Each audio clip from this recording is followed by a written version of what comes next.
Muy buenas tardes. Si alguna persona requiere interpretación al español de esta presentación, tenemos equipo de traducción, de interpretación, para que ustedes lo puedan oír en sus audífonos, donde quiera que estén sentados. Gracias.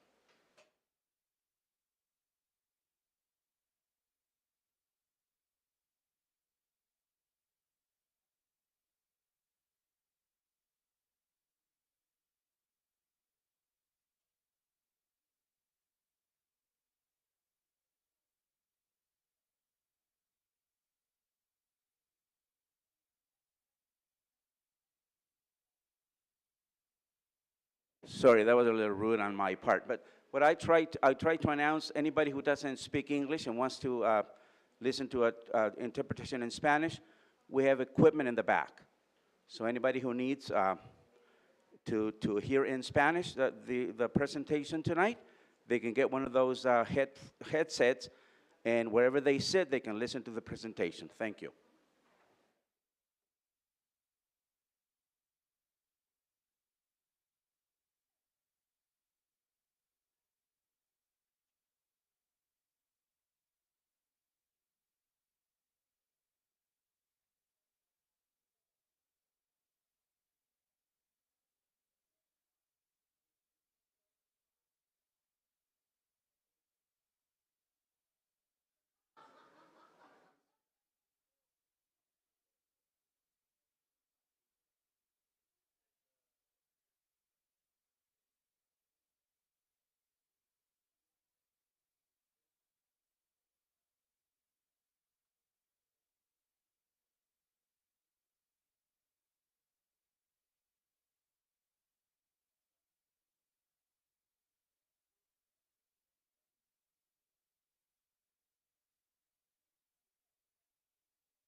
Good evening, everyone. We'll start in just about another minute. So please, if you need to get a drink, please take another minute to get settled.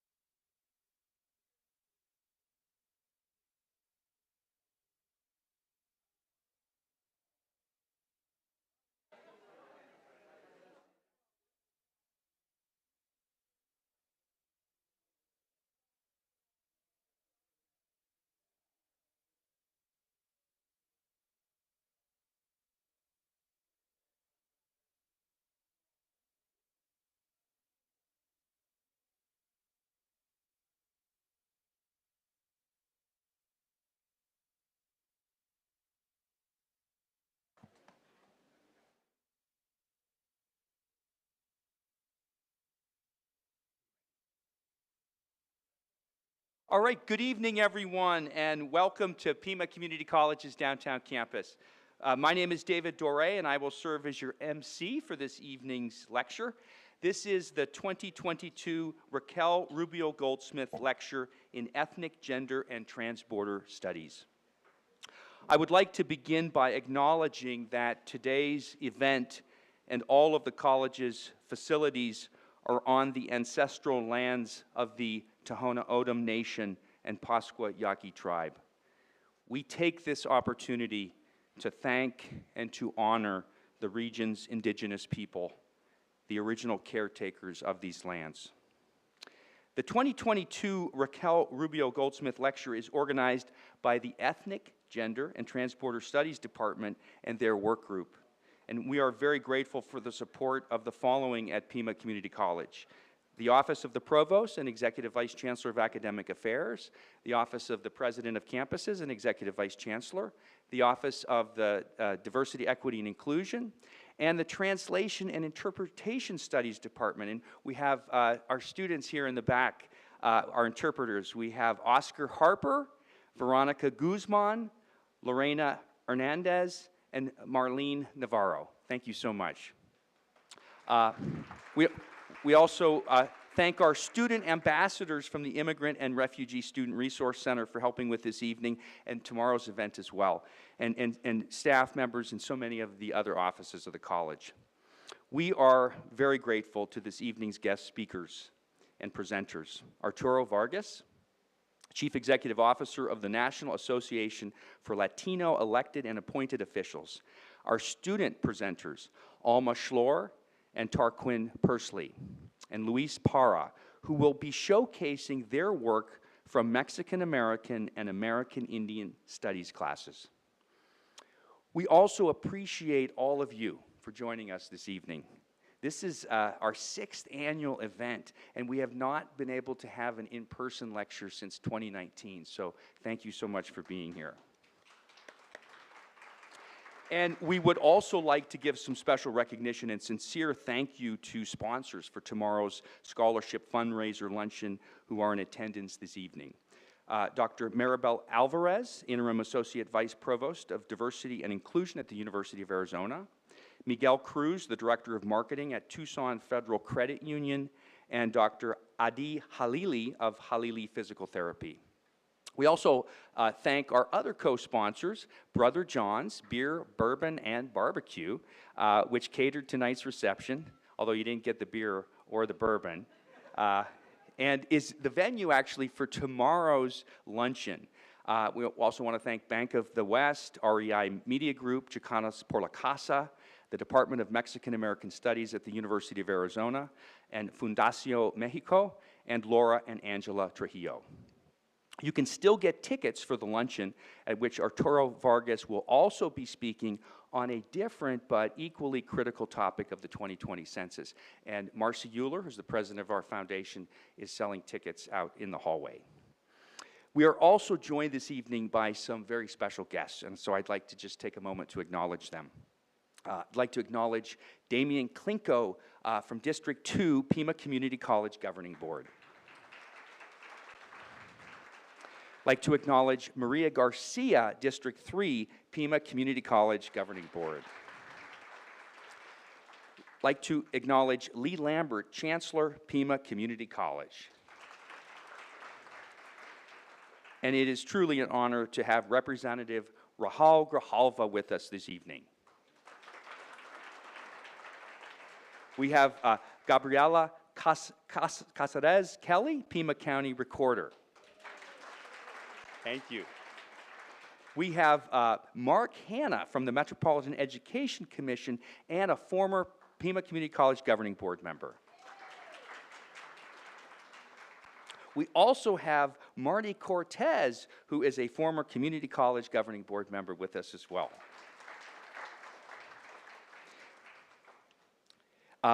We have Isabel Garcia, who is the former Pima County Attorney and founder of the Human Rights Coalition.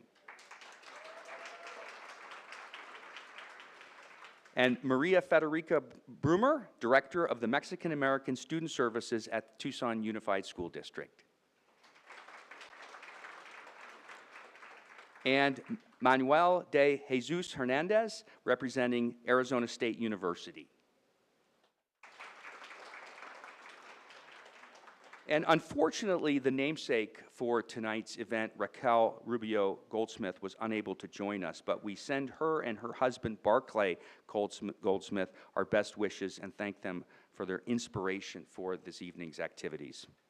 We also send our best wishes to Dr. Dolores Duran Cerda, Provost and Executive Vice Chancellor of Academic Affairs, and her husband, Steve, who could not be here with us this evening as well.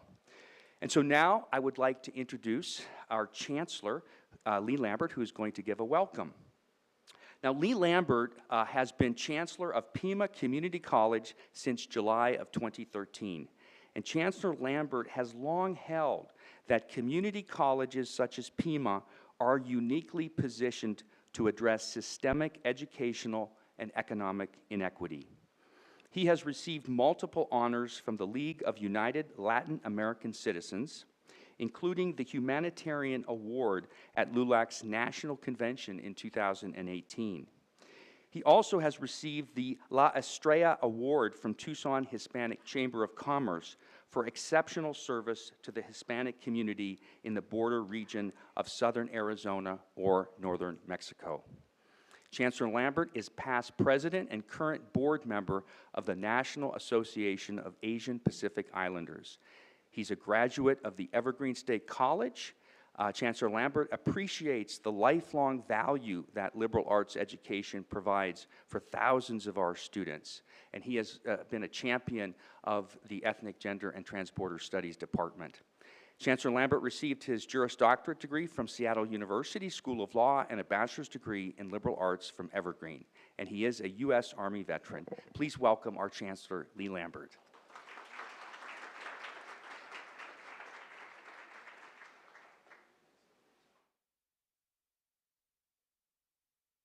Thank you, David, and good evening, everybody.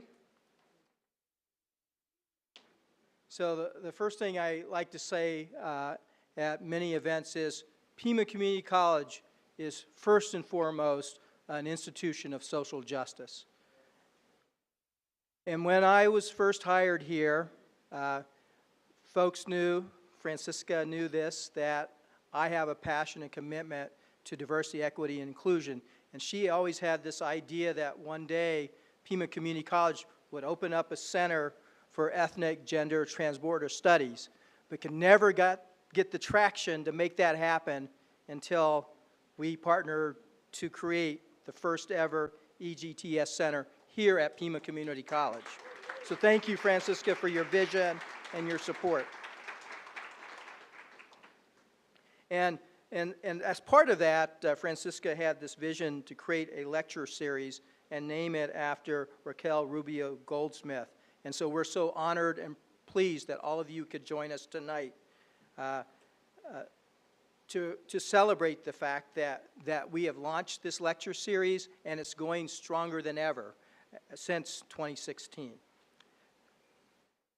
So past lectures have focused have attracted prominent national leaders from the worlds of education, history, poetry, and film to our beautiful region of the country here in Tucson and Pima County. Tonight's speaker, Arturo Vargas, as David pointed out earlier, is the CEO of the National Association of Latino Elected and Appointed Officials, and we're so honored to have you here tonight, so thank you for joining us. So we're going to talk about, well, he's going to talk about the Latino voter. It's a topic of interest that many of us have here in Tucson, where Hispanics represent the largest ethnic, racial group in our community, and especially here at Pima Community College, with over 47% of our students being Hispanic. The other thing I'll mention is we are a proud Hispanic serving institution here in our part of the state, and we are one of over 450 Hispanic serving institutions across the nation.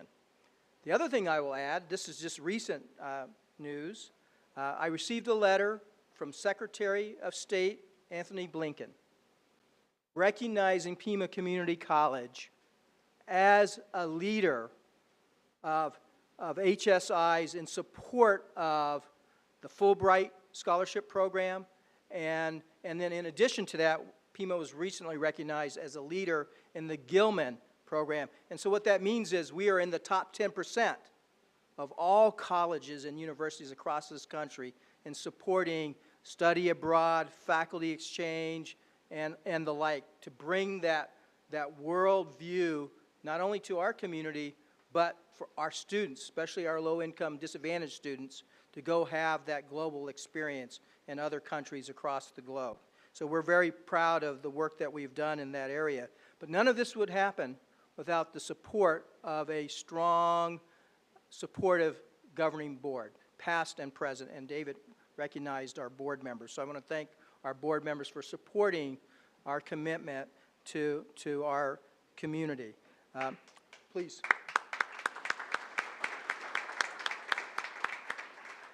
So we set out to create these centers of excellence for this community. And what was the initial signal of that was the creation of the EGTSS as kicking off this college's commitment to excellence. And the board has set excellence standard to be premier. So we don't want to just be excellent. We want to be one of the foremost leaders in the country. And we believe we're on the right track because Harvard University has recognized Pima Community College as one of 5 exemplar colleges in the nation. And so we should be proud that Harvard, one of the leading universities in our country and across the globe, recognizes Pima as one of the leaders in our community college space. All of that, the seeds of that excellence, Francisca, we can trace back to EGTSS.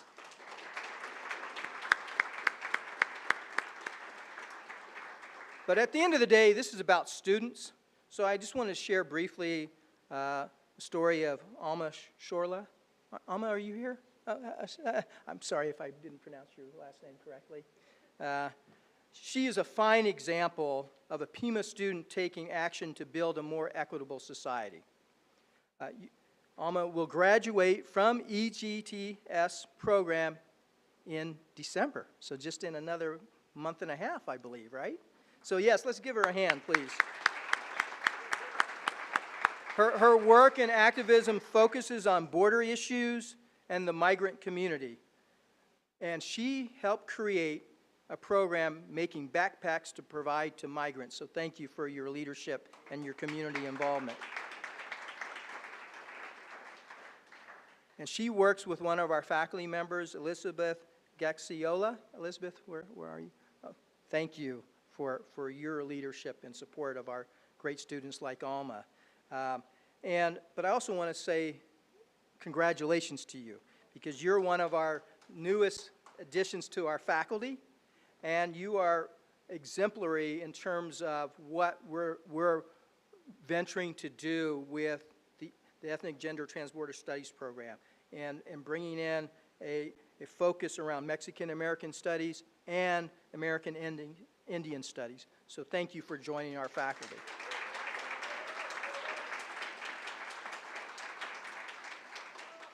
and I'll say this last thing about Elizabeth. She's a first-generation college student, raised on both sides of the border, studying at Pima and at the University of Arizona. So, Francisca, I think it's time to, I believe, oh, well, actually, I'll turn it back over to David, right? So again, thank you all for being here tonight, and we look forward to hearing Mr. Vargas speak a little later.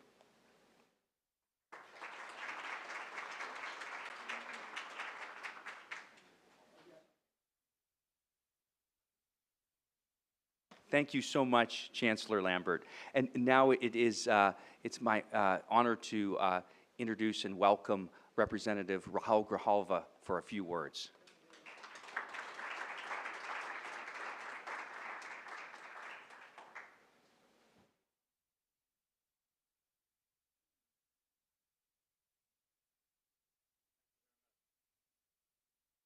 Thank you very much, and I'll be very brief because I feel somewhat like an interloper in this event, but I don't. I want to thank Pima Community College, their current and past board members that are here, and the effort of the Department of Ethnic, Gender, and Transborder Studies to establish a very significant foothold and marker in this community and in education as a whole, in public education as a whole.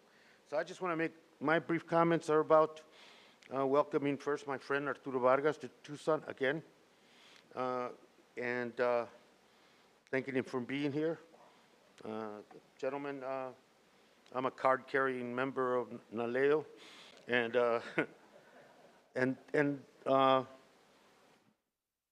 the way they help elected and appointed Latinos elected officials has been significant through a long period of time, and I want to thank him for that.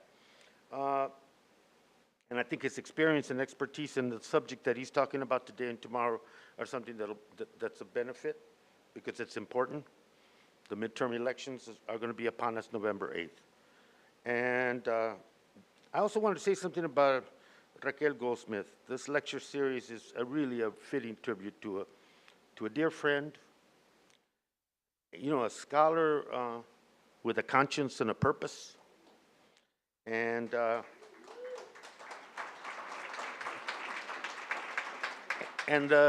curiosity that and knowledge that she always promoted among people.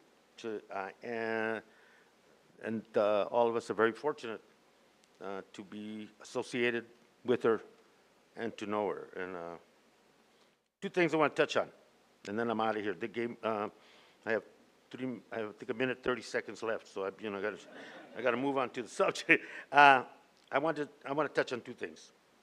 The three council members in Los Angeles, and I called, I immediately called for their resignation, as NALEO did immediately under the direction of Mr. Vargas.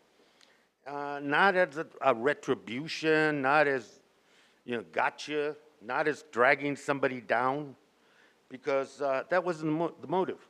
Motive was very clear. We can all agree in this room that inclusion / empowerment, diversity, equity under the law for all, that's pillars of our values, our collective values. And when somebody defames those values, you have to be consistent, regardless of position or race. You have to be consistent. And I think this is what this department teaches us, all of us, consistency. So, which now somehow meanders me into the midterm elections. And going back to those points that I made earlier, a democracy, this is why it's important. It's existential, this election. It's historic in many ways because it defines us as a country and as a people. And when I say people, it's the country. And, a democracy that marginalizes people with racism, sexism, homophobia, voter suppression, and the list goes on, is not a functioning democracy. It's something else. It's an aberration where power is the central theme. And I think these midterms are in a great way about defining ourselves. And so I think the information that my friend Arturo has and your thought into it and the basis for this lecture series, I think kind of all lead to that point, that it is not just, this is not a get out and vote, you guys are all going to do that. It's the urgency of this kind of movement that we're in, and I really believe that. I haven't seen it this urgent in a long, long time. With that, thank you very much for the time. Thanks to the department, appreciate it, and my friend Arturo and the Chancellor, thank you very much. Appreciate it. Thank you so much, Representative Grijalva. You have been a champion of education, and we are so grateful, especially of your support for Pima Community College. Thank you so much. So we will now begin this evening's lecture with, which is appropriate, with two student presentations by Alma Schlor and Tarquin Parsley. Two of our faculty members will be introducing our student guests, and so on.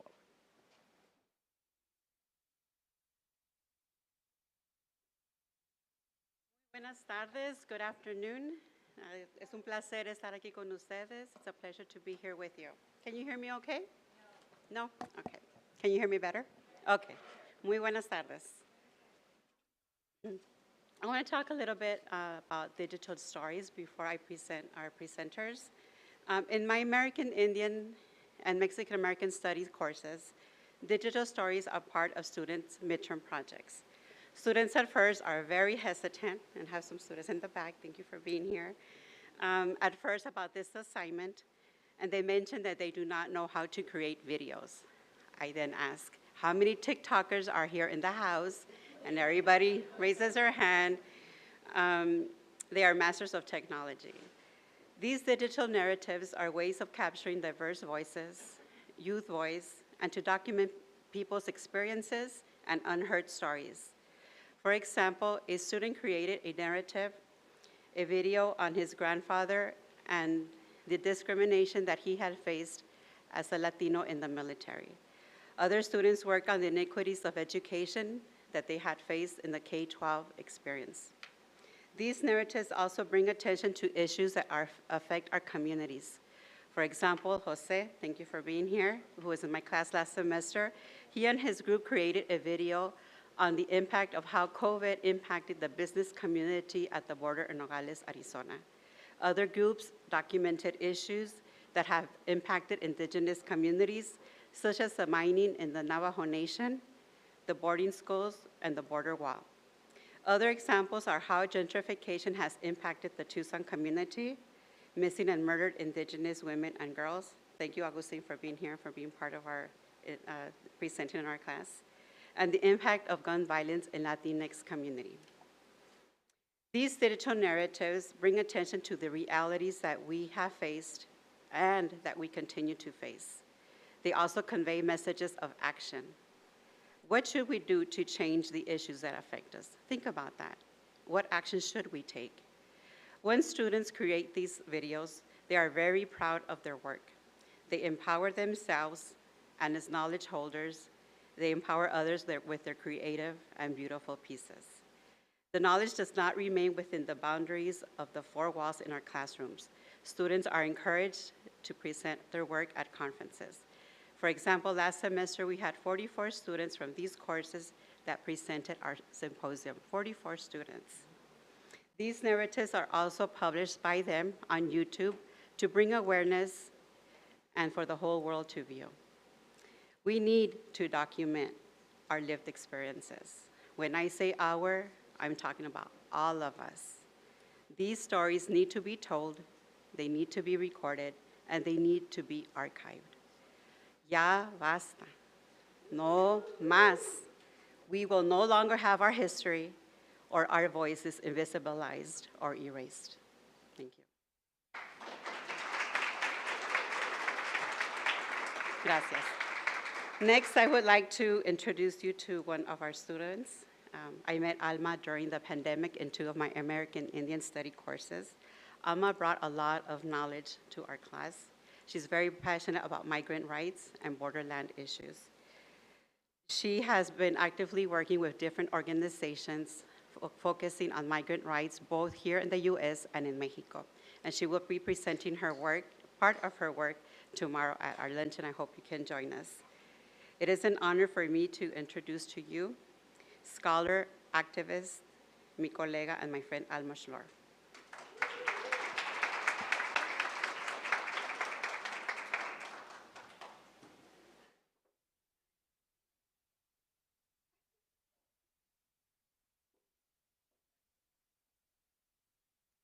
Good evening.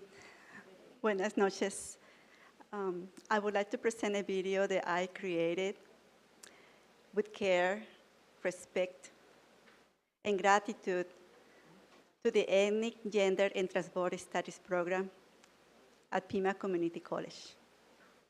Thank you.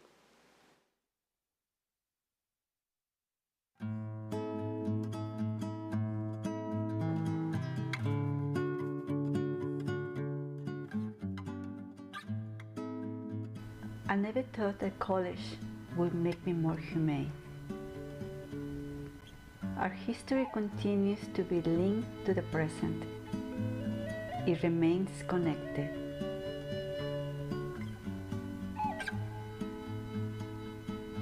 The ethnic studies courses have made me realize that the trail of tears continues. Education has given me the tools to look back at the past, to be able to make better choices in the present, stand up for others. If education is going to help me to be more humane, I ask, will newly gained knowledge make someone more humane? I did not see myself continuing my studies when I finished my GED.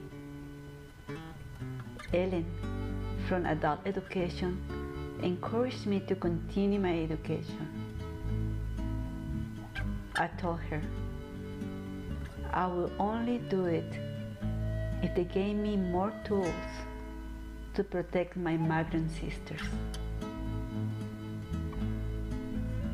In 2017, I registered at Pima and I started courses in math and English.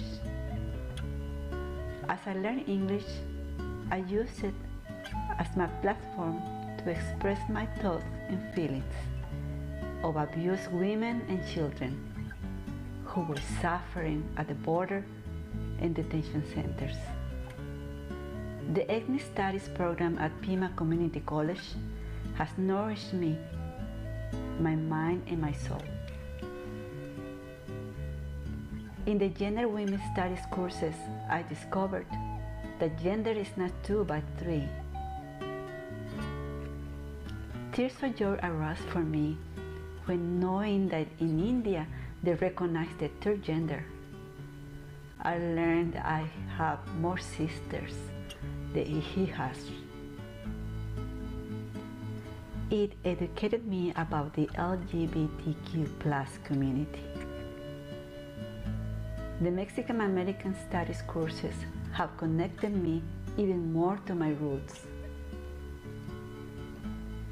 My first class on Mexican American history and culture brought me feelings of sadness and anger as I learned the history of abuses that occurred in the 1970s. My heart was pumping so hard just to think that those injustices continue now. In La Chicana course, I learned about my Chicana sisters. It provided me a space to talk about discrimination that I had lived through. By sharing my experience, it taught me not to only cry, but to take action and stand up against the abuses that others face. All my heart was poured into my Native Americans of the Southwest and Tohono O'odham courses. These 2 semesters were a constant learning and inspiration of the strength and the resilience of these communities. Our collective sharing and learning of artifacts and digital videos was very enriching. I am deeply grateful for my academic journey at Pima. I feel I arrived with my bare feet on my educational journey at Pima Community College. I have expanded my knowledge, my soul has been nourished, and now I wear thick souls of knowledge on a path of humanity for my sisters and brothers.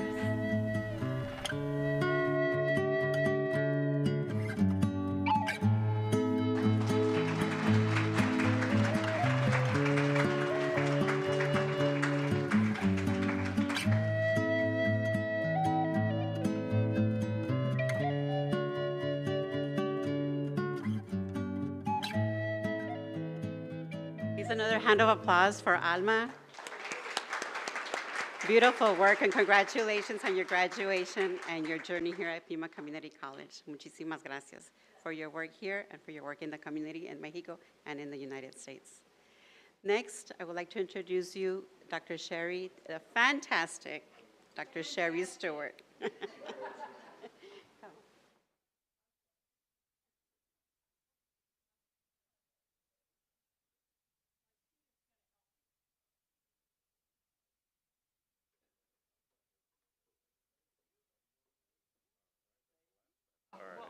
Sorry. All right, Okay, where's the mic? Podium right here, right in front of you. Microphone is right there. Good evening, everyone. Isn't it a beautiful evening in Tucson, Arizona? I was just so moved by that video. It is my pleasure to introduce my student, Tarquin Pursley. He took one of my, he was also my helper getting up those steps. I teach American Indian Studies, and Tarquin took one of my classes, AIS 122, which is Tohono O'odham, History and Culture. But we do a lot more than history and culture. For the final project, students also have to look at the contemporary situation of the Tohono O'odham. But also they can look at the entire Southwest, because the O'odham is our foundation in the Southwest. That's why we're all here, because they were here first. So I'd like to introduce you to Tarquin. He is a full-time student in automotive technology, but he's also a full-time employee in auto mechanics, which is, most of our students are dealing with both of those types of things, all at the same time. So Tarquin decided to talk about water scarcity in the Southwest. Now, this was last spring. We all know that it's become a very important topic right now. But you have to know that this was last spring when he decided to do this research. And he did his final presentation. Today, he's going to give you a small piece of it because his research was extensive and he did an excellent job. I'd like to have you meet Tarquin Pursley. Thank you. Oh, there's some steps right there. There you go. All right, hello everybody, I'm Tarquin, and thank you, Sherry. So my presentation is about water scarcity in the Southwest, and we got a picture here of the Santa Cruz River when it was flowing. I think that was a year ago, thanks to, I think it's the Southern Arizona River Project. And so I've got a chart here that describes where Arizona's water supply comes from. And so it's important to note with all of this information that's presented that this is water that is able to be tracked. So there is water in our state that's used that we are not able to track. agriculture uses 70% or 74% of Arizona's water supply, which is down from previous highs of 90%. And one important part of this slide is that 41% of our water comes from groundwater, which is more than what we get from the Colorado River. So here is a chart describing the municipal usage of water in Arizona, which, as you can see, has actually gone down even as population has increased since the 1980s.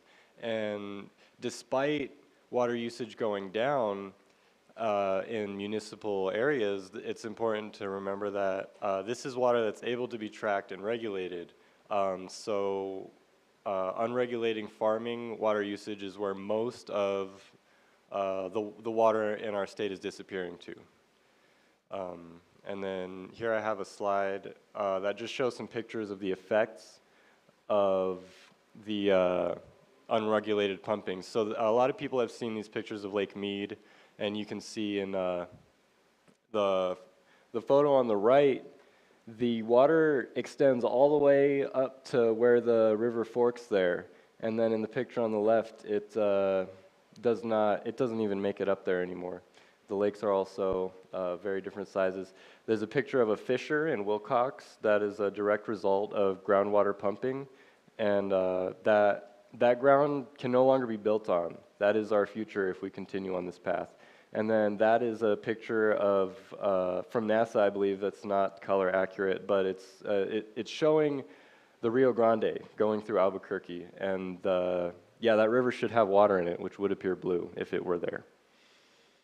And last year, Arizona reduced our allotment. State officials chose to reduce our allotment from the Colorado River Project by 18%.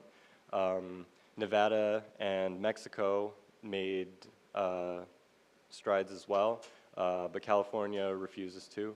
This year, state officials reduced the allotment by an additional 3%, totaling to 21% reduction from previous years. But again, California refuses to budge. And they get their water before we do. So it's hard to say exactly the impact that these percentages of the allotments will have, what kind of effect it will have. And again, 41% of our water comes from groundwater, not from the river project. Yeah, that's my presentation. I'm Tarquin Persley. Thank you so much.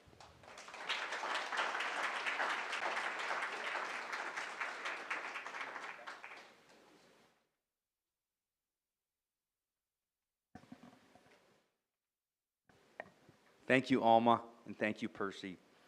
I'm sorry, Tarquin, for sharing with us. That was impressive. Let's give them another hand. That was very impressive. And we should be proud of the work that we're doing in Arizona. I'm glad I left California.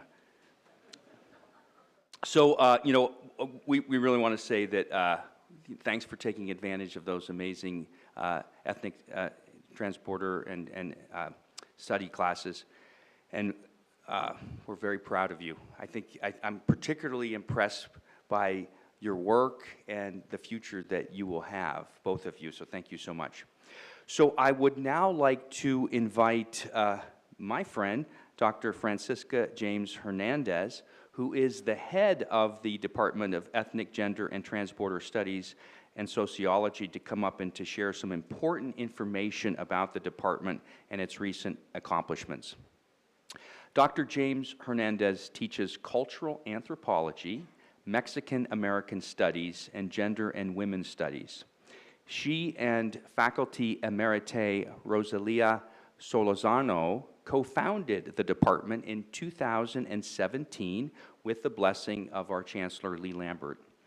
Francisca has been on the faculty here since 1998 and taught in higher education since 1991, including at the iconic Department of Ethnic Studies at the University of California at Berkeley as a Mellon postdoctoral fellow in the humanities, at the University of California at Santa Barbara as a dissertation fellow in the Department of Feminist Studies, and at the University of Texas at El Paso in Chicano Studies, and at El Paso Community College.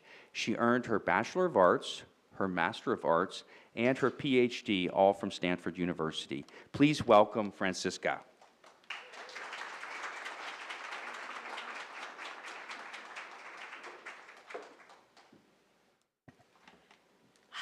Orale. It's so great to see you all. This is an exciting moment to have you all back. This is our first in-person event in, what is it, 3 years? Is it 3 years? So thank you all for being here. Let's give you all a hand. These days, it does take a little courage to get together in a group like this, but I appreciate your courage and your passion and your interest in these issues. The students were fantastic. Alma and Tarquin, thank you so much for being here, because our students are our best promotion for what we do in our department. There's nothing better than our students to show the kind of work that they are doing in conjunction with the incredible faculty that we have put together in our department, as we have incredible faculty across departments in this college. We have a stellar college in terms of the kind of educational services that we provide to our community. And we're just trying to improve and build on that in the Department of Ethnic, Gender, Transborder Studies, and Sociology, right? That's the second S to our name. And our foundational, right? Because the sociologists will shake their heads when I say that's the foundation for every discipline, right? Sociology is the mother of disciplines. So it's wonderful to have you all here. I'm so excited to have the opportunity to be in person again. I was telling people this is my first, coming out after the pandemic party, where it's the first group I've really mixed with. And I'm just so glad that it's each and every one of you who are here to do that with me and with all of us together. There are so many things that I could say about the department. I don't have enough time, unfortunately. You know, we're doing things this semester from restarting our dual enrollment courses, starting in Mexican American Studies. We have 3 out there in the high schools, and we even have some of the teachers and administrators in TUSD, in Mexican American Studies, in the Culturally Relevant Pedagogy program that we've been working with for years since we started the department to get these dual enrollment classes started. Dual enrollment is really important for our K through 12 students, our high school students, to get familiar with college level academic work, to do it in their own setting in their high schools. And it helps facilitate that kind of transition over into higher education, and they come in already with credits, as well as having some of that socialization into higher education. So it's very critical, and it's wonderful that we're able to offer some ethnic studies, Mexican American studies, and we'd like to expand on that. That's something we're very proud of that we've accomplished this semester. Of course, having this event and our fundraiser tomorrow, luncheon, doing those are incredible accomplishments too, and thank you so much, Chancellor, for the recognition.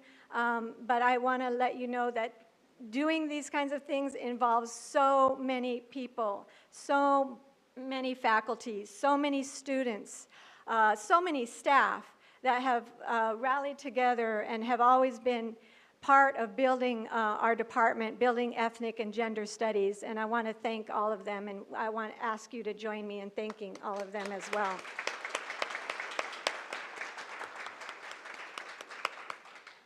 Finally, I want to mention one last accomplishment, which is I was tallying up sort of the data and the figures on what we've done over the years in terms of scholarship money, and I was kind of surprised that we as a department have facilitated the distribution of over $30,000 in scholarships to students since we become a department. Yeah, go ahead.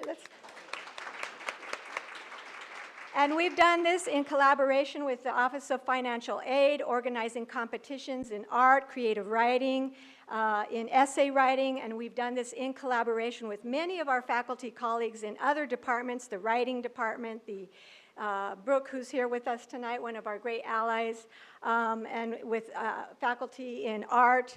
And we've also done it by raising our own money, like we're going to be doing tomorrow at the luncheon, and establishing 2 scholarships through our department. One is the EGTSS, Ethnic Gender Transborder Studies Scholarship, and the other one is the Fundación Mexico Mexican American Studies Scholarship Endowment, which, thanks to Fundación Mexico and Florencio Zaragoza, our benefactor, our philanthropist, who went out there and started raising monies for this endowment and came to us and said, hey, I want to help you with, with growing Mexican American studies. And so we've gotten caught up in this kind of scholarship fundraising frenzy, and our real push is tomorrow. But I want to ask you, if you have a program, to open your program and see this little card inside. You see this little card inside your program? And on your card, you see the QR code. You see that QR code? You can, at any moment, including this very moment, scan this with your phone, and you will be connected directly to a website where you can donate. So you didn't know you were coming to a fundraiser tonight, did you? But here you are. And I want to let you know that this is a critical year, because we have, because of the generosity of our sponsors, a couple of whom are here tonight, Dr. Adi Halili, Miguel Cruz, I saw you earlier, I don't know where you, right next to him from the Tucson Federal Credit Union. We have $2,500 in matching funds. Yes, let's give them a hand. But that means we have to raise $2,500 to get that $2,500, right? It's dollar for dollar. So please, give what you can. And in addition to that, Pima Foundation has its own donor that that makes us eligible for up to another 50% beyond that. So this is a critical year, because these kinds of things don't happen all the time, and they're not always there all the time. So we really are asking you to be generous. You know, if you have 100, give 100. If you have 50, if you have 5, give 5. You know, if you're a student, you don't have much money, maybe you have just $1 hanging loose in your pocket. We'll take that too, okay? It's never too early to learn to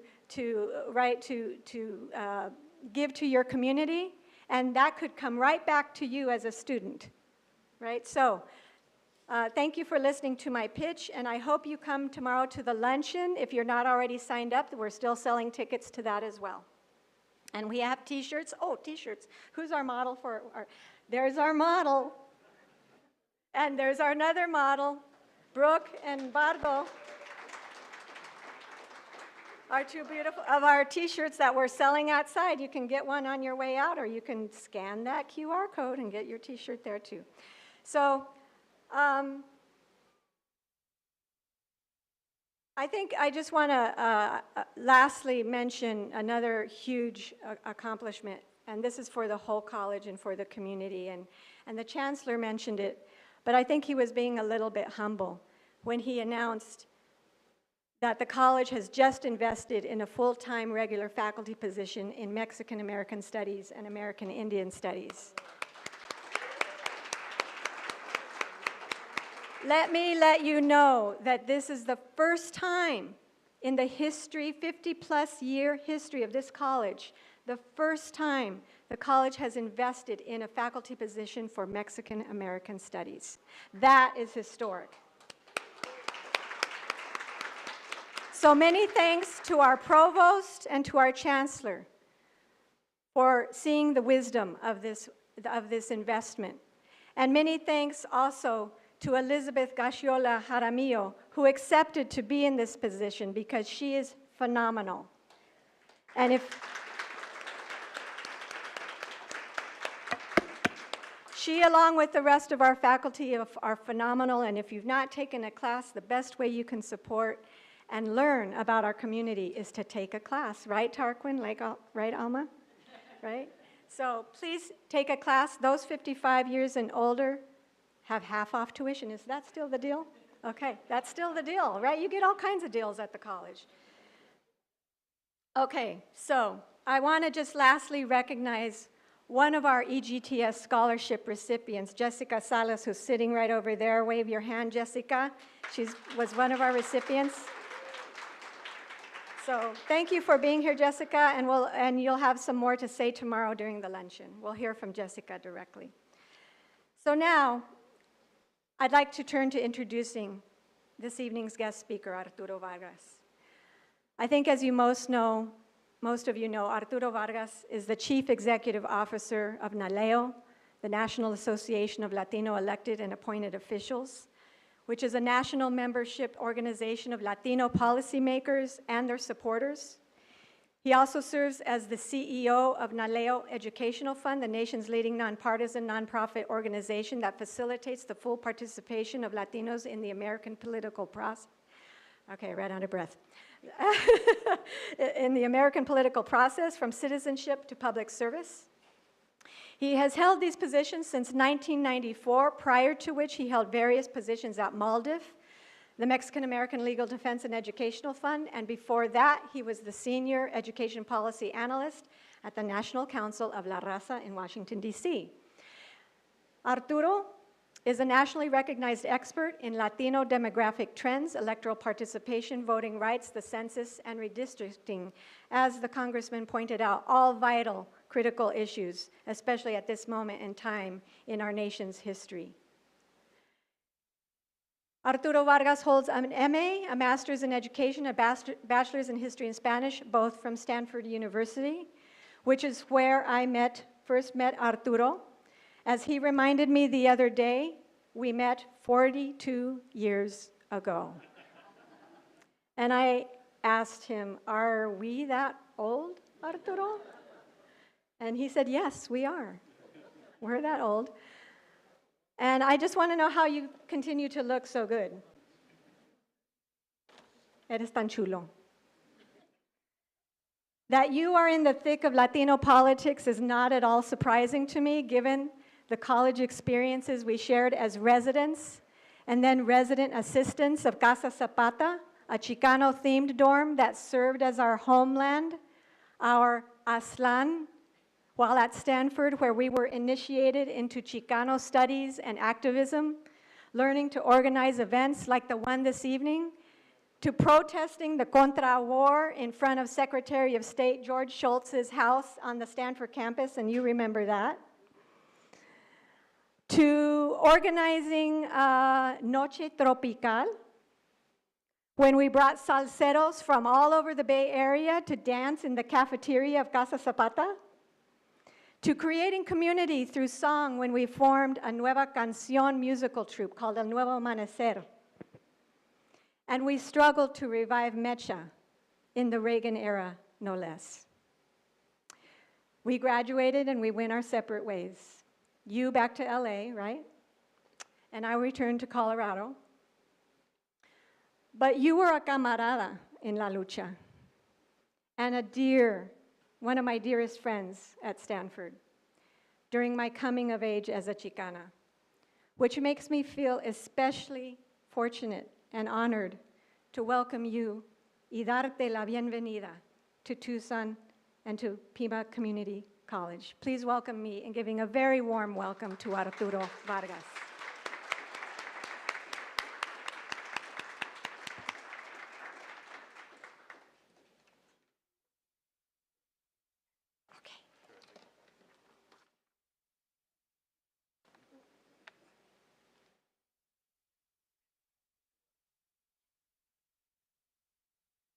Buenas noches. Thank you, Francisca, for going down memory lane. I think all of what she said was actually true. We are really that old. And as she described the work we did at Stanford and all the organizing work we did, and She talked about my career, having been at National Council de la Raza, having been at MALDEF, and now being at NALEO for the past 28 years. As I told people, you know what, I'm still in Mecha. You know, I'm still doing, is there a Mecha on this campus? Well, it depends. It depends, okay. Let's not go there. So thank you, Francisca, for the invitation to be here. To my good friend, Congressman Raul Grijalva, thank you for being here this evening and for your words of support. To the Chancellor, Mary Garcia, a NALEO member, who is a part of your leadership here. Thank you for being here this evening. And there are two dear friends from the days, even before I met Francisca, or around the same time. One of them is also your faculty member, Lene. Lene can have to help me pronounce your last name. Thadniwe? Thadniwe.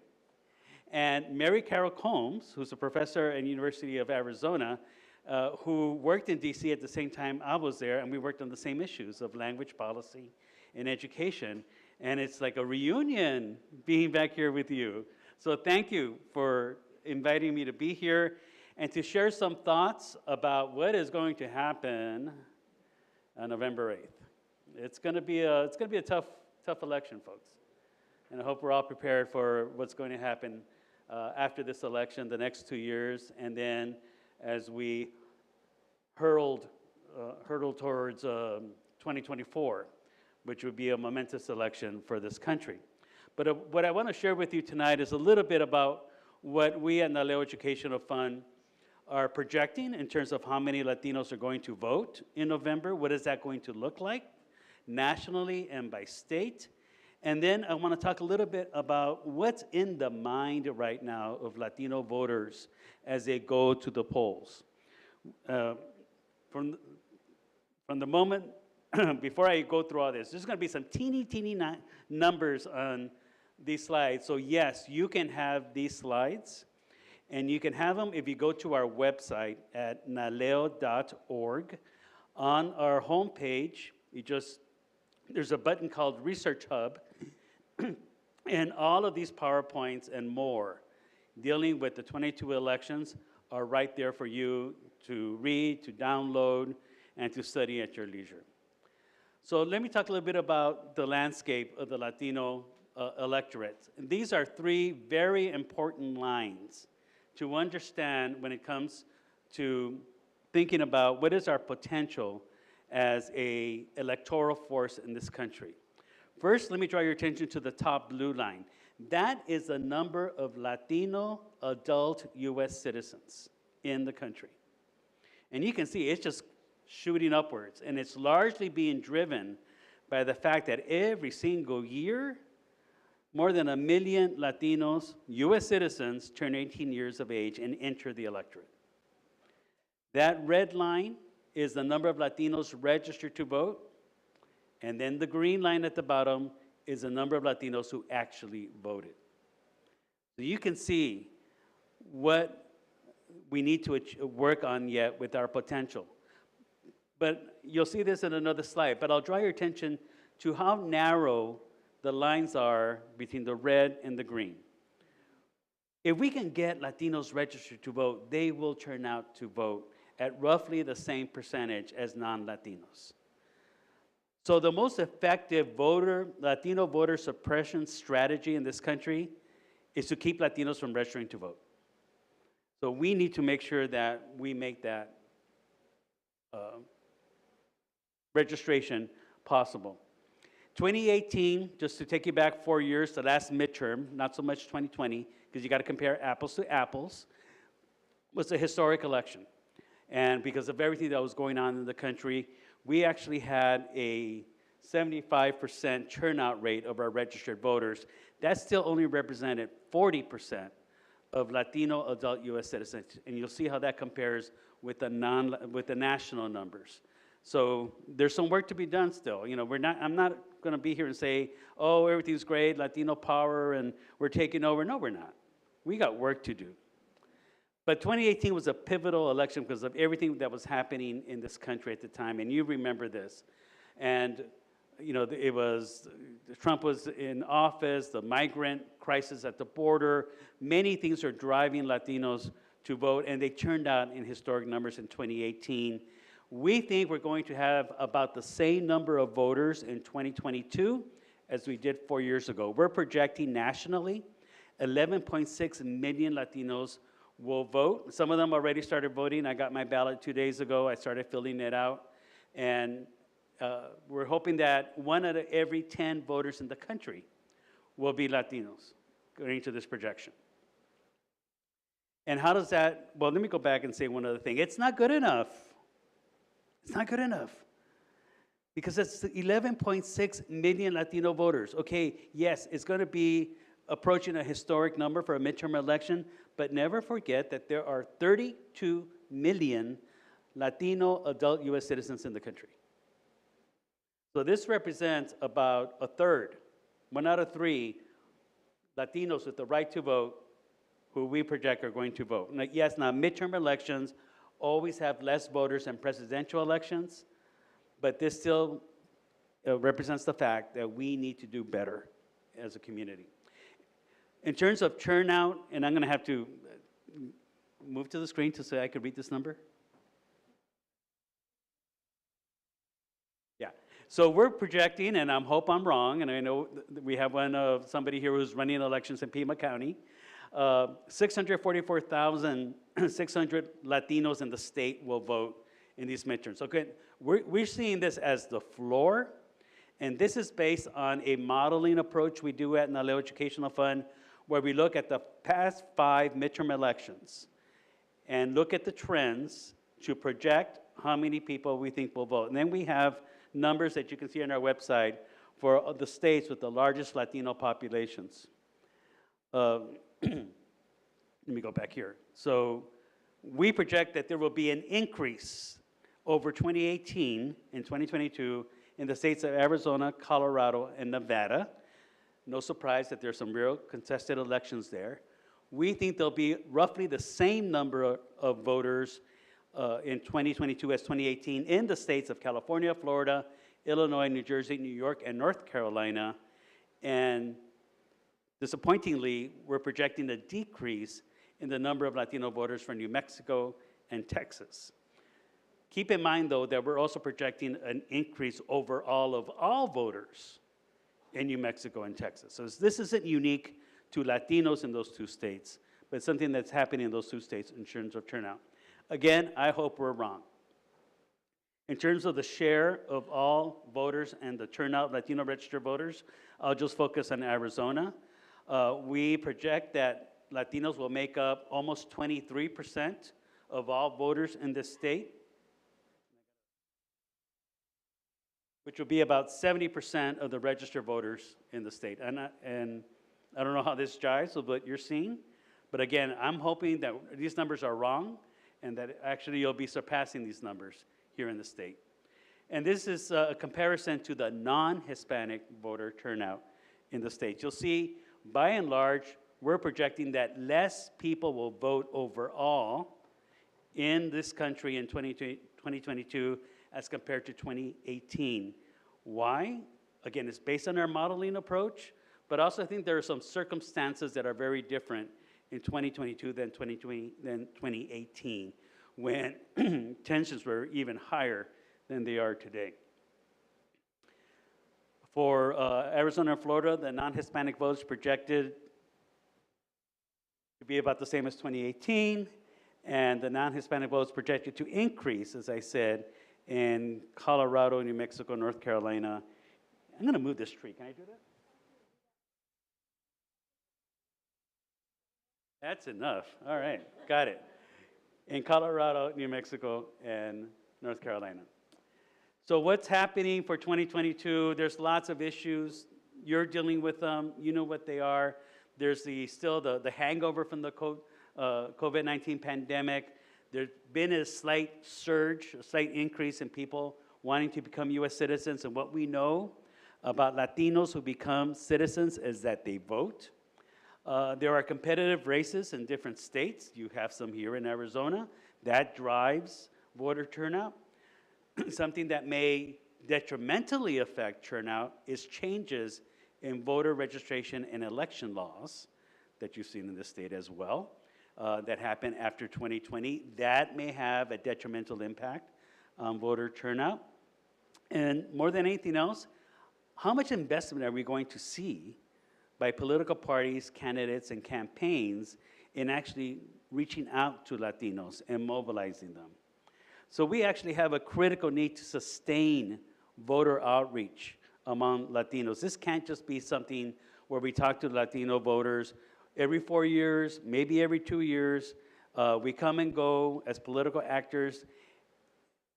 Latinos, what we have heard from voters is they want to be engaged. They want people to come and actually ask for their vote. And they don't want you to assume that you know how they're going to vote based on their surname. The work we do at NALEO Educational Fund is to focus on those who are least likely to vote, but we also have a very robust program around voter protection, because we want to make sure that no one is dissuaded from voting, turned away, given wrong information about when is election day, or what is the voter ID laws in my state. Am I registered to vote? Where's my polling location? There's a lot of misinformation that's being shared right now on social media about elections. And so what we do at NALEO Educational Fund is we have a voter hotline that is operational year-long. We expand it around election time so that anybody can call and find out, are they registered to vote? If not, what's the deadline in their state? What's the process in their state? And on election day, if there is any issue where they're turned away, they can call us, and we are in contact with attorneys around the country to do some rapid response to try to make sure that nobody is denied the right to vote. So that's sort of the landscape of the numbers, but now what's in the psyche of Latino voters. And one of the things we've been doing since 2016 is what we call a tracking poll. For the 9 weeks prior to an election, we survey Latino registered voters and asking them, what's important to you in this election? If the election were held today, would you vote for the Democrat or the Republican? Has anybody contacted you? How likely are you to vote? So some of these key things, and we asked this question over the 9 weeks to see how things are changing as we approach election day. So on the first week, we surveyed 400 Latino registered voters nationwide, and every week we add about 200 more different ones, so that by the end of the 9 weeks, we'll have surveyed more than 2,000 Latino registered voters, and we will have a sense of what's on their mind as they're approaching November 8th. So this is the methodology that we're using. We will release state-based data on week 8, so that's like the week of Halloween. We will release data for Arizona, as well as California, Texas, and Florida, because the sample sizes will be large enough for those 4 states for us to be able to say something about that. And for in the states with statewide races, we are asking about candidate preferences, so we expect to have some data on your Senate candidate race here. So the interest in politics, we asked, and this data, by the way, is based on week 4. Yesterday, we released the data on week 5. I wasn't able to update this, but not much has changed from last week to this week. Still, 65% of the people we surveyed say they are almost certain to vote. 17% say probably. 14% say, 50-50, I'm going to vote. Very few people said they're not going to vote at all. So this is good. This is good in terms of the people we've spoken to. How are they going to vote? It's split evenly 3 ways. A third said they're going to wait till election day and go to their polling location. A third say they're going to vote by mail or absentee ballot. And a third said they're going to vote in person, early vote. So by next week, we'll start getting data about how many people have told us whether or not they already have voted or not. Here's differences by age and gender on will you vote? Are you certain to vote, or 50-50 or possibly? You'll see there's a real difference in age. The younger you are, the less likely you're going to say that, yes, I'm absolutely certain to vote. For those Latino registered voters 18 to 39, 58% told us, I am absolutely voting, compared to 74% of Latino registered voters 40 years of age and older. So there is an age gap that we're dealing with. And the way it affects us more than others is that a larger share of all the Latinos who can vote are young, because we're such a young population, that it affects our turnout rates simply because of our age structure in our community. By gender, there is a slight difference, and this we're going to follow very closely, because 69% of men, Latino men, said that they are almost certain to vote compared to 62% of Latinas. And why we find this interesting is because in every single election, Latinas and women always turn out at higher rates than Latinos and men, be they Hispanic or not. So this is something that we're going to keep an eye on to see how it bears out. How closely are you following the election? You know, so-so, 35% very closely, 38% said somewhat. Again, this is week 4. I think as we approach the election, this is going to go up. We also asked, where are you getting your information on news and politics? And so, you know, this is something that for us as a community and as a society to keep an eye on in terms of what are the modes of information that people are using to find out about candidates and positions. The #1 source is YouTube. I don't watch YouTube, but a bunch of Latinos are. And that's where they're finding out about politics and news. Followed by Facebook, cable shows such as CNN or MSNBC, Instagram and TikTok, group chat, Fox News comes in at 58, Spanish TV, 24 say very often, and WhatsApp is at the bottom. But social media has a powerful influence in our community about where people are getting their information. All right, so let's talk about now, what are they thinking about? What's important to Latinos in 2022? Inflation and the cost of living, #1. For the past 4 weeks and this week, week 5, half of Latinos say that the most important issue that they're thinking about is the cost of living and inflation. #2, consistently over these past, this is week 4, again, week 5, women's reproductive and abortion rights. The second most important issue. Now, why is this significant? We've been asking this issue since 2016, and it never has gotten more than a 4% of people saying it's important to them. It is now the second most important issue. But consider the gap still between the most important issue. Inflation is what's on the mind of Latinos and the economy. And that's going to affect how they're going to vote. Then it's followed by addressing mass shootings and gun safety policies. So clearly, what happened in Uvalde, what happened in El Paso, what's happening in our communities with mass shootings and gun violence is having an impact on how Latinos are seeing their communities. They want to see improving wages and creating more jobs, and they also want to see lowering the cost of health care. These 5 issues have held steady now as the 5 most important issues in 2022. How does that compare to 2020? In our tracking poll 2 years ago, every single week for 9 weeks, the most important issue for Latino voters was COVID. Now, it doesn't even register. There are some gender differences on these issues. The most significant one being on women's, not surprisingly, women's reproductive and abortion rights. There's a 10-point difference here of Latinas saying this is their second most important issue as compared to Latinos, who's only 23% said it was the second most important issue. But for everybody, the rising cost of living and inflation is important. Are political parties reaching Latinos? We wanted to know, is the Democratic Party or the Republican Party doing a good job in reaching out to Latinos? Democrats have an advantage here. 50% of Latinos said the Democrats are doing a good job. 34% said the Republicans are doing a good job. In terms of being hostile, 11% said that the Democrats were being hostile. 25% said that the Republicans are being hostile. But in 2018, 35% of Latino registered voters said the Republican Party was being hostile. This has gone down 10 points in 4 years.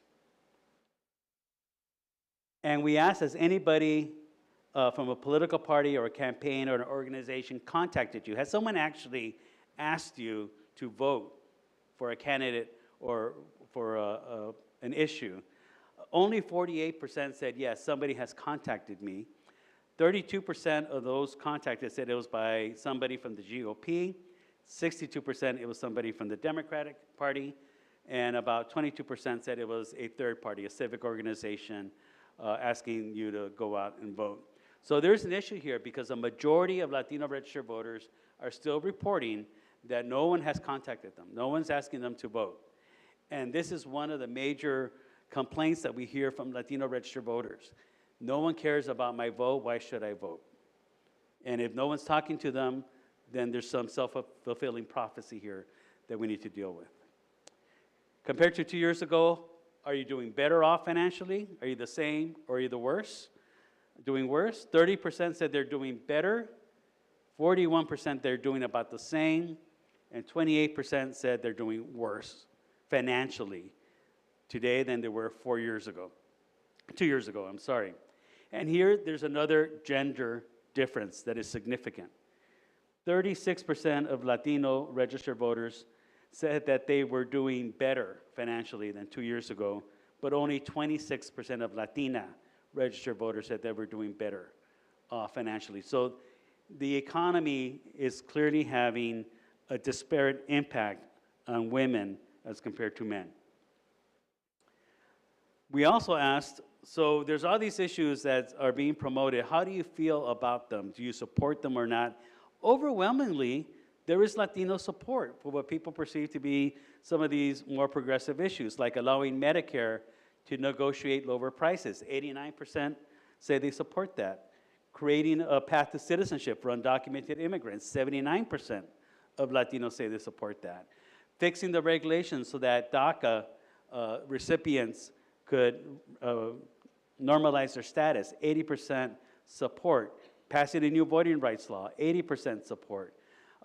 Canceling student loans. 74% support. Banning assault rifles. 71% support.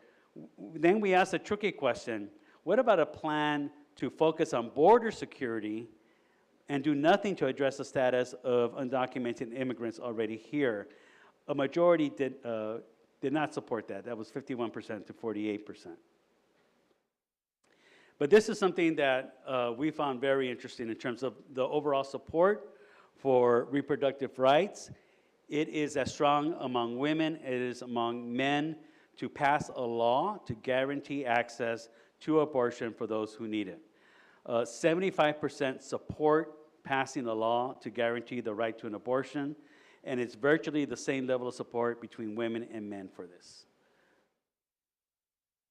We also asked, how much do you support a law banning abortion, right? Because there are states, as you know, that want to make it completely illegal to get an abortion. Only 4% of Latino registered voters told us they support that, be they men, be they women, be they young, be they older. So there's a real perception here that Latino registered voters have about a woman's right to have access to an abortion. The midterm vote, if the election were held today, would you vote for the Democrat or would you vote for the Republican? We didn't use the names. This is a generic question. So the Democrats have an advantage here for their congressional House race, 54-31. In the Senate, 53-32. 4 years ago, though, 4 years ago, the Democrat to Republican difference for congressional House races was 70%, I will vote for the Democrat, 20%, I will vote for the Republican. So there has been a shift over the past 4 years where the Republican Party has made gains among Latino registered voters. The undecideds are an important segment of our community, of the electorate, because among those who say they haven't yet determined whether they're going to vote for the Republican or Democrat, 40% say they're undecided for their congressional race, 37% they're undecided for the Senate race. So what are the key takeaways about the data? So remember, we're projecting 11.6 million. It's about the same number of how many voted in 2018. Should be about 1 out of 10 U.S. voters will be Latinos. We, again, think about 645,000 here in the state of Arizona. We hope we're wrong. We hope it's a lot more. But Latinas and independent are ripe for mobilization. Independents are largely undecided. Latinas find a very significant issue affecting them in the issue of abortion and reproductive rights. There's a historically high interest among men and women in the issue, especially among Latinas. And where COVID once dominated in 2020, as I mentioned, the cost of living and inflation is the #1 issue. So for candidates and campaigns going out trying to talk to Latinos about what's important to them, if they're not talking about the economy, they're not going to resonate with Latino registered voters in 2022. So I think we're going to do some Q&A about this. Thank you again.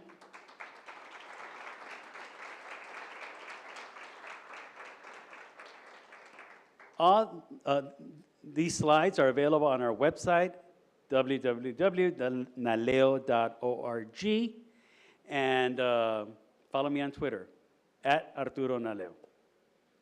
So I'll wait for Francisca here to come join me on stage. So thank you, Arturo. Thank you so much for that. I'm going to stay up here, or you want me to Yes, go ahead, stay. You can go ahead and sit down if you'd like. We're going to have this mic here. Okay. We're going to have this mic here on this stand for anyone who would like to come up and ask Arturo a question. So feel free to come on up and present your question.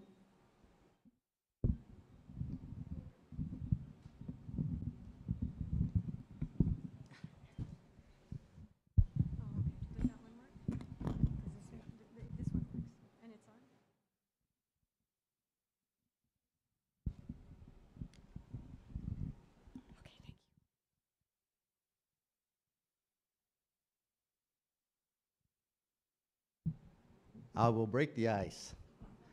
Mr. Vargas, thank you for being here.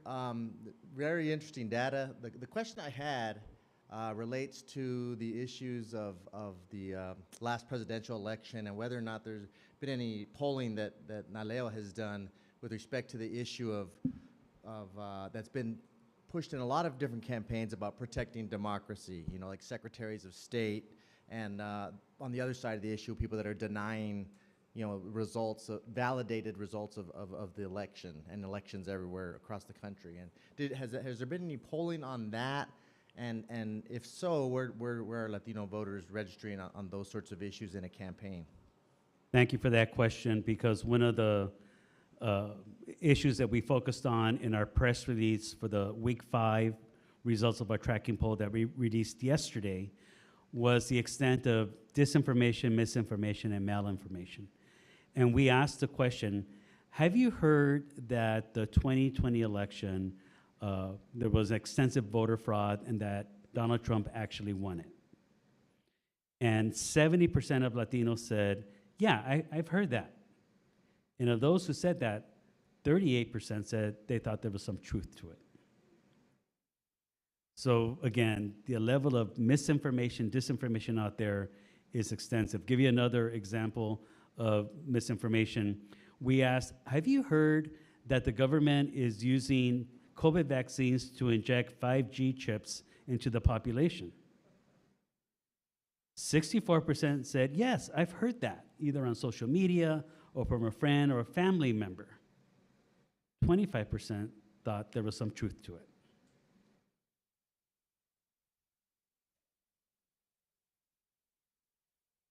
And I might have missed this in your slides, but could you talk a little bit about what you see as the trends in terms of the Latino vote around same-sex marriage and LGBTQ issues, and what kind of trends you're seeing there? You know, we didn't ask that in this tracking poll. And I don't know if we're going to include it because there's some other of these issues that, you know, you can only add so many questions. And since, you know, the issue of abortion has come up, the other issue we're going to add is the whole marijuana decriminalization, the pardons that the president has done for those accused for federal violations of marijuana possession. We're going to ask that because it's timely, and we want to see, is it having an effect? So, but we don't have a question on LGBTQ this year. Good evening, thanks for your presentation. One of the questions I have is related to age and voting and registering to vote, and wondering if you had any insights. I think some of the information I've heard is that we're getting more people to register to vote, but we're still struggling with that 18, 19-year-old, and if we're seeing some of those same trends in the Latino population. Yeah, and it's a trend across all population groups. Young people vote less than older people, be they white, African American, Asian, or Latino. It's endemic across the population. But the problem is that we have more young people than the white population does, proportionally, and the African American population and the Asian population. So when young people don't vote, that means less Latinos are voting. So the effort to really reach out to young Latino voters is actually paramount to trying to increase our overall Latino voter turnout.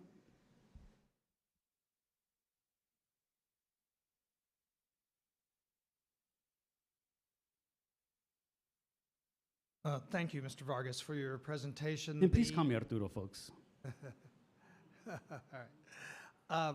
So can you, so concerning the increase in Latino voters leaning Republican, did you identify specific issues that made those voters either change or decide to vote Republican? Well, in terms of what issues are important to them, inflation and the cost of living, again, consistently 50% of registered voters told us that's their #1 issue. And all other polls show that on that issue, the Republican Party has an advantage over the Democratic Party. And apparently there is a real shortcoming of the Democratic Party's messaging that what they claim to have achieved to deal with inflation isn't getting out there to the electorate, whether it's the Inflation Reduction Act or the other actions that the administration has taken. Latinos have not heard about those. So there's a real difference here between the parties and their approaches, and it may have an effect of how people turn out and how they vote come November 8th.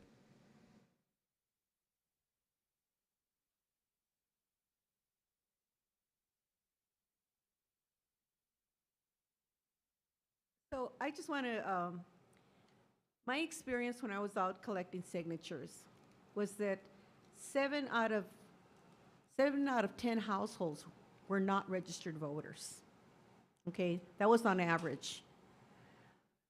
And when I look at the Latinos, I think that and you can tell me if I'm wrong, but is it because they're less educated, we have a lower educational rate, and perhaps that's one reason why they're not voting or they're not aware? I wouldn't call it less educational rates or that they're less schooled, but I will say it's less information. Okay. Less information about the registration process. Because we have done some focus groups and research asking people, why aren't you registered to vote? And we have gotten a significant number who will tell us, I don't know how. I don't know where to get a voter registration form. Even though we're trying to make it as simple as possible for people now, there's lack of information about the process of voter registration. One more thing, okay. So when I was in high school and you turned 18, you used to register to vote. Do you know if that's still happening across the states? It's uneven across the country. Texas has a law that requires every high school to register 18-year-olds or high school students when they turn 18. I was in San Antonio last week speaking to the Mexican American School Boards Association, MASBA, and the head of the Texas Association of School Board Members brought the issue to my attention, saying that there are counties where principals are not implementing that. So it's uneven.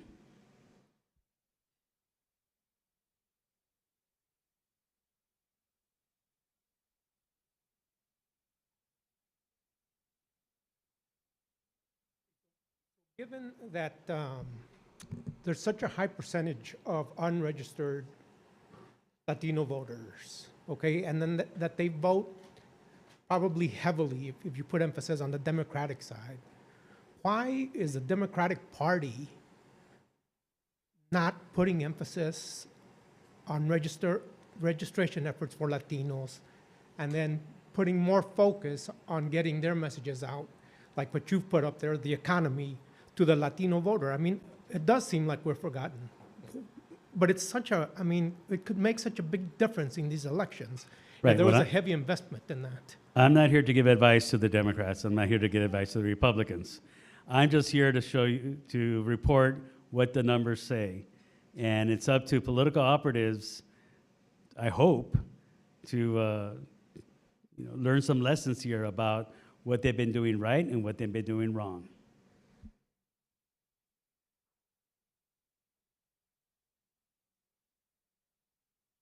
I'm thinking about this slide you showed that showed women are not doing as well as men, and then also showing that Financially.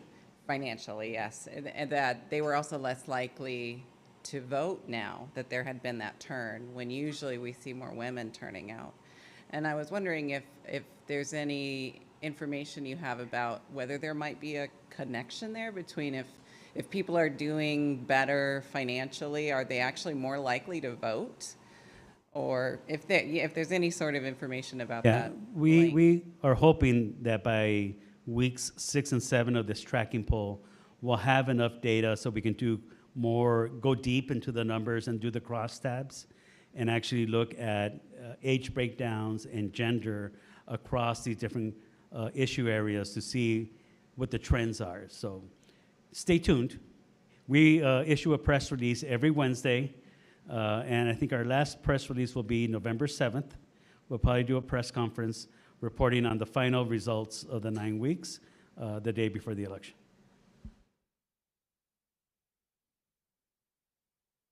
Yes. The mic is coming to you. You have a traveling mic. Yes. Okay, I did. Okay. You mentioned Florida several times. Thank you. You mentioned Florida several times. How does a natural disaster like Hurricane Ian change or make it almost impossible to either do the modeling or to have expectations of people actually being able to carry out the voting? I'm sure that we know all the flooding and the disaster that happened, especially in Southwest Florida. How does that change your numbers? Are you able to model around that? Unfortunately not. And when I refer to that every election has its own circumstances, this is part of it, right? No one anticipated there would be this massive hurricane to hit Florida, 2 months before the election. And the amount of displacement that we have seen in Central Florida is bound to affect voter turnout in those regions of the state. The same thing I would say for Puerto Rico. Puerto Rico's also experienced a hurricane and is still recovering from Hurricane Maria of 6 years ago and of earthquakes that came from that. And there are other parts of the country that are still recovering from other natural disasters. All this is going to have some kind of impact on, one, voter turnout, but also, given everything people are dealing with, how much effort are they really going to put into going to vote when they're dealing with so many other crises at the moment? And that is also something that comes into play here. And if there is no competitive race in your state, Arizona being an exception, and some other states as well. But, for example, I come from California. Sorry about the water. I come from California, and, the most competitive race is for the mayor of LA. There is no competitive race statewide at this point. And that also affects turnout. And if Latino voter turnout is low in California, it is low for the entire country, because of how many Latino voters are in the state, 1 out of 3. Hi, Mr. Arturo. Yes, sir. My name's EW. I'm a liberal arts student looking to do nonprofit work and also work that better helps our society. And as one of the leading associations, nonprofits that raises the largest amount of money for Latino Americans, how does the organization go about doing such a thing? Like, how do you guys raise your money? I know it's a little off topic, but I figured this is a good How do we opportunity raise to pick your money? brain. Yeah, so we're a nonprofit organization, NALEO Educational Fund, a 501c3, charity organization, and virtually all of our money is private, which means we don't get government funding. No federal money, no state funding, no local government funding, with some few exceptions, one being for the 2020 census, there was state funding in some of the states where we worked, and we did receive some public funds. But 99% of our money comes from foundations and corporations that invest in our work. After a while, we sound like an NPR commercial, because we thank the Carnegie Corporation, the Marguerite Casey Foundation, the Annie E. Casey Foundation, the James Irvine Foundation, the California Community Foundation, the California Endowment. Those are the foundations that invest in our work. And then I said corporate America makes up about 35% of our budget. And how do you guys go about getting like your message out there? Like exactly going to just organizations, events, functions that just kind of a lot of people, a lot of money are at, and just kind of advertise what you're kind of doing. Is that how you guys go about doing things like that? Well, we do have campaigns that we do. The largest campaign, if you come to the lunch tomorrow, buy a ticket, and you'll hear all about our census program. You see, Francisca? I'm a student. I don't have much money, so yeah, I'm a student. Really? Yeah. I will take you up on that. Yes, I will. But I was going to say, we are really fortunate to have some great partnerships with Spanish language media. Many years ago, we were married practically with Univision. We had a breakup. They went a different direction. We're now married to Telemundo. Univision wants to come back into the mix. Maybe we'll do a three-way. I don't know. But Spanish language media, I really have to express my appreciation, because in terms of their sense of corporate citizenship and going above and beyond English language media to provide information to their audiences on civic participation issues, they've been a godsend. NBC is becoming one of the few networks that are starting to do more with us, and I think it has a lot to do with the fact that the chairman of NBC News is a gentleman named Cesar Conde. So leadership in media matters. Thank you so much. The reason I just wanted to pick your brain about that is just because I know no one's really giving out money when you want to work and help the community. So I'm like, how do they go about doing that? This is a perfect opportunity to ask. Have you tried the sandwiches? They're really good. Just leave it on. But thank you so much, Arturo. Absolutely.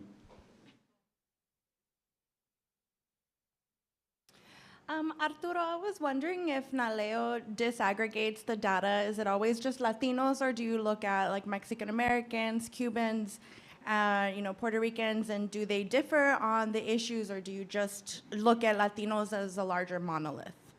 Well, maybe by week 9, we will have enough data to do some reporting other than Mexican American.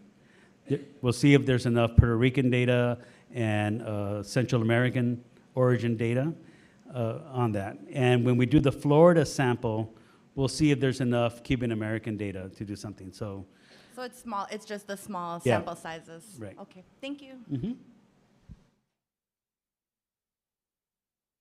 Mr. Vargas, gracias por Arturo. estar aquí. Gracias. My name is Ricardo Castro. I have a quick question regarding the perception of Latinos of racial discrimination. Do you have any data on that? And what role does that play in the voting equation? Tell me a little bit more about what you mean by racial discrimination. What is the perception of Latinos? I know that depending on who is in government, that has fluctuated over time, and the perception has been high, and actual crimes against Latinos, for example, have increased in some years. So that perception in some cases is very real, but then reality as perception. So I was wondering if you have any numbers on that. Numbers, no, but we know that there is racism against Latinos. And as we learned, I'm from LA, and I thought I had gotten away from that for a day, but the congressman reminded me about what's happening in my city. Let's not forget, there's a lot of racism within our community as well.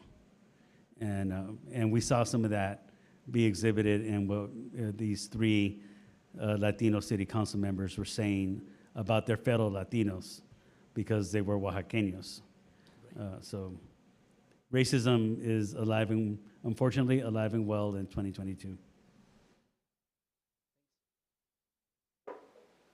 So I'm going to take advantage of my role here to ask you the last question. Okay. And besides racism being alive and well in our community, homophobia is also very alive and well in our community. And I, made my introduction for you, more personal because I wanted to, right? Because bringing you here brought up a lot of memories of experiences we had together during our college years when neither of us was queer identified. And in the meantime, things have changed for both of us, right? And I wanted to know, what is it like for you as a gay man leading a prominent national organization in various Latino communities, right? The question right now about disaggregating the data to look at the various Latino communities. What has it been like for you? Would you mind sharing some? And I'm not outing Arturo here. I asked him whether this question would be okay, and he said it would be fine. Okay, so what has it been like for you? Yeah, no, and it's fine, and I'm married. Yeah, I'm married to a gentleman whose name is Michael Walter Fitzgerald, big old white guy. He is a federal judge in Los Angeles. He was appointed by President Obama and confirmed by the United States Senate. I think his Senate vote was like 92-7 or something. So I'm very proud of him. And in terms of my work at NALEO or in the Latino community, I have to tell you that at one point, I did not think I could be in a leadership role because of my sexuality and how I was identifying once I came out to myself, and I was coming out to my family and my friends and my coworkers. And when, in 1994, I was being recruited for this job, I thought, there's no way the Latino community is going to accept a gay man to be the head of one of its national organizations. So I went to my boss at the time, Antonia Hernandez, who was the president and general counsel of MALDEF, because she knew I was being recruited for this position. She didn't want me to leave, but she also saw a good opportunity for me.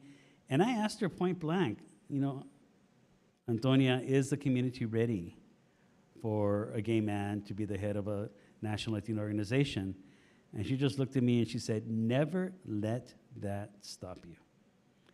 And I have taken those words to heart ever since. Now, I also have to be honest and say, I don't wear my sexuality, besides the pink tie today, I don't wear my sexuality, openly. I don't, how do I want to say this? I am a gay man, I am a Latino.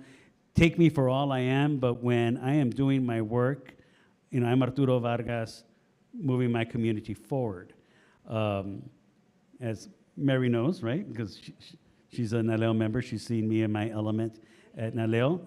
But I also don't hide it, right? When we had a crisis, and you hear more about this tomorrow, another plug for the luncheon, about the effort to add a citizenship question to the 2020 census by the Trump administration.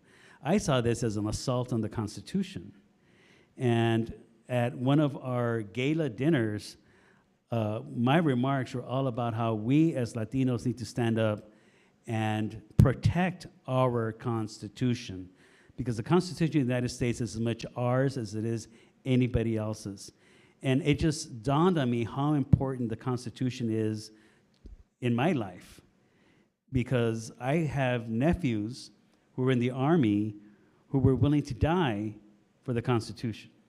I have a mother who became a United States citizen and swore allegiance to this country and its Constitution. And I have a husband who every day walks into a courtroom and is allowed to administer justice because of the Constitution. So the Constitution is something that is part of my life in all its manifestations. And I made this statement at a gala dinner, and I can tell you half the people in the room did not know I had a husband. But it was something that, I didn't hide from it, but I was, it was a statement that I just wanted people to understand about how much of what was happening to our democracy. There were so many intersections in that.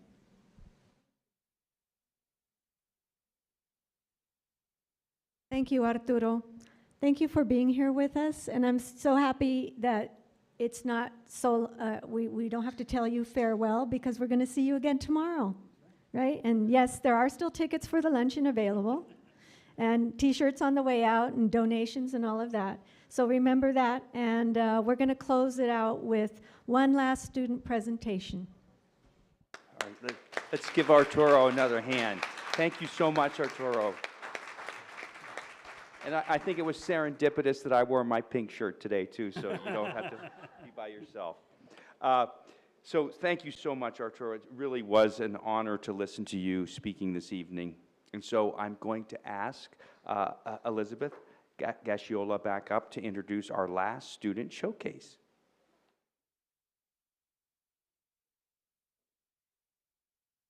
Okay, buenas tardes de nuevo. Before we get started, Bardo, can you help me for a bit? Okay, so I cannot be at an event without doing the hola, the wave. So please, let's start from here. We're going to start the wave. Make some noise, hola, or just saca todo lo que tienes atorado, get everything you have out. I don't know what you want to do, but we'll start the hola from here to this table, all the way back to the middle, and then to the interpreters. Thank you for being here. All the way down to Bardo, and Bardo will take it back. Like I said, I can't be at an event without having the hola. Okay, ready? 1, 2, 3, hola!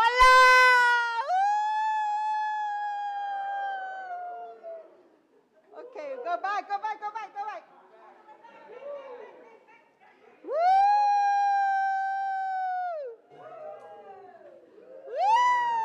Thank you. Okay, let's get our black going. Gracias. Okay, our next presenter unfortunately cannot be here today. His name is Luis Parra, and he was in one of my MAS 219 courses, the Mexican American History and Culture, and he created this beautiful piece on, let me see the title here, The Impact Gun Violence Has on the Latino Community.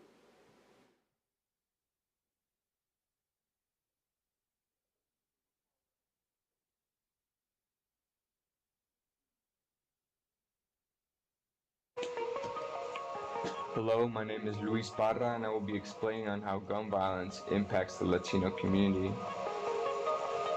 Now, for this video, I'm going to be highlighting reasons why the Latino community is affected by gun violence and why us as a community have been targeted with this problem.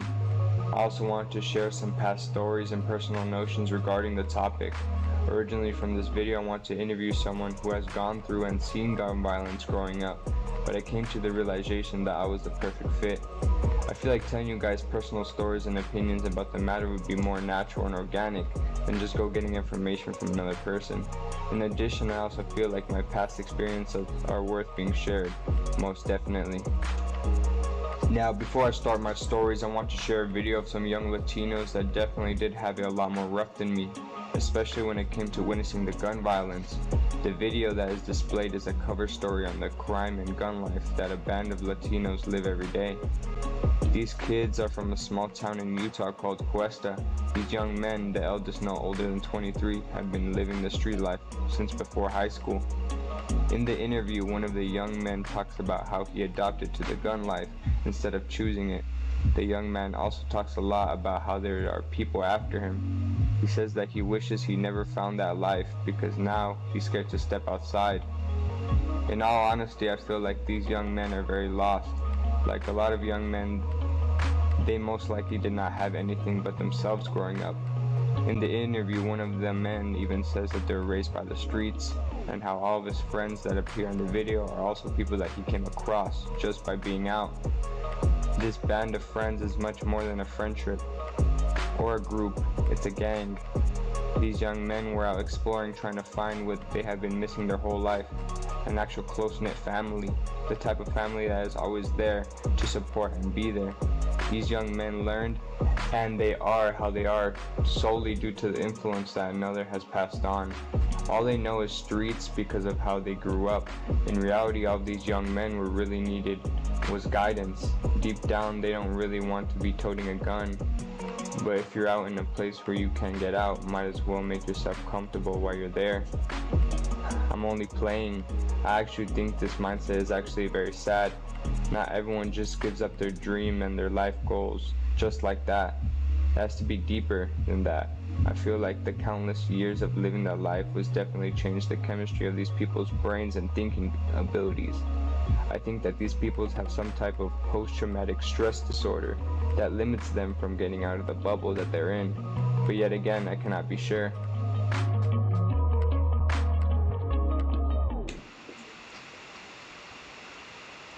There are so many questions.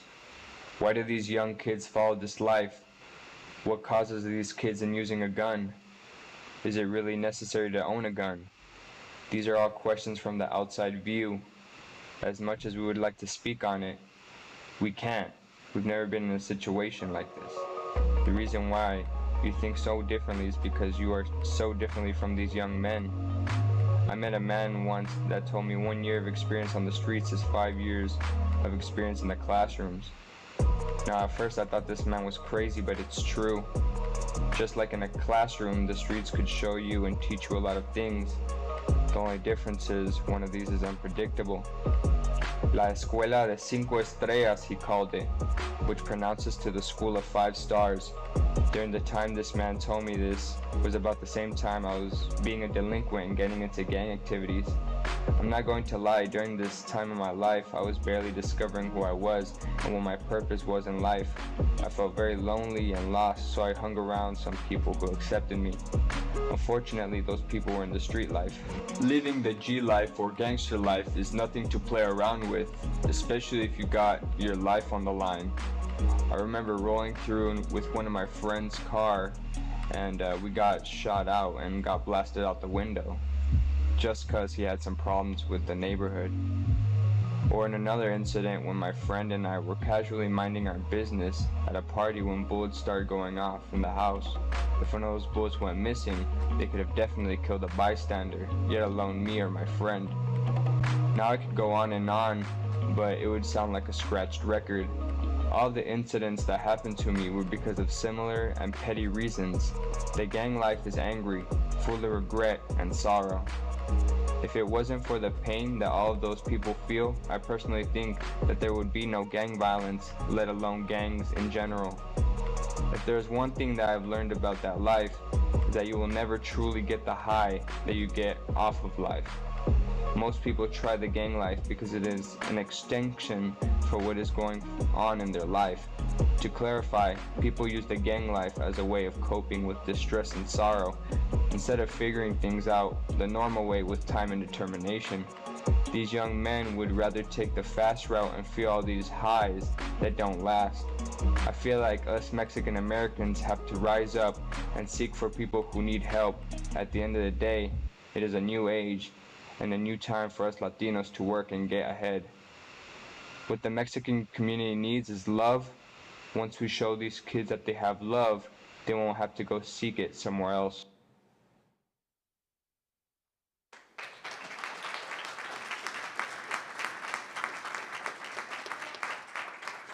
Wow, that was really powerful, very powerful. Hard to be after that. That was really intense. Well, I want to thank everyone for joining us this evening. We've witnessed some amazing student work, along with inspirational words by our keynote speaker, Arturo. Thank you again so much for being here. And you know, you can support this kind of work by taking classes in ethnic gender studies at Pima.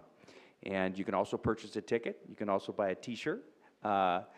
We've got wonderful models here. And so just really want to thank you so much. This has been a powerful evening and a really insightful evening.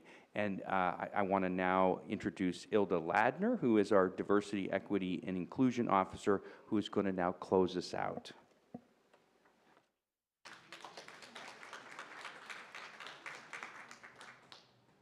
Good evening, everyone. As Dr. Dore said, I'm Ilda Ladner. I serve as the Diversity, Equity, and Inclusion Officer here at Pima. And I'm here on behalf of our beloved Provost, who is very, very sad that she couldn't join us today. This is absolutely one of her favorite events throughout the year, and she wouldn't miss it unless she were very sick. So we're very sorry that she can't be here. And please keep her in your thoughts. We really want her to rest up and be back with us strong as ever. So before I give a closing, I'll be very brief. I know we're at the end of the program, but again, advertise that I know you want more. Come to tomorrow's luncheon, listen to some additional information, think about the Latino vote and the census, which is the topic for tomorrow. So you have these cards, the QR code, but also just think about supporting by taking classes. Even if you're not one of our students, think about enrolling in one of those classes. I'm here representing academic affairs, and ethnic, gender, transborder studies, and sociology is one of the places, and really uniquely one of the places where our students of color, our LGBTQIA students, see themselves in our curriculum, and it's important to support those classes. And I know that if our provost were here, she would definitely talk about that. What an important department it is, how much it contributes to student success here at the college. Francisca already talked about all of those pieces. But I really want to thank you all for being here tonight, for supporting these programs, and I hope to see many of you tomorrow continuing to support and fund more of our student scholarships. Have a great evening, and thank you, everyone.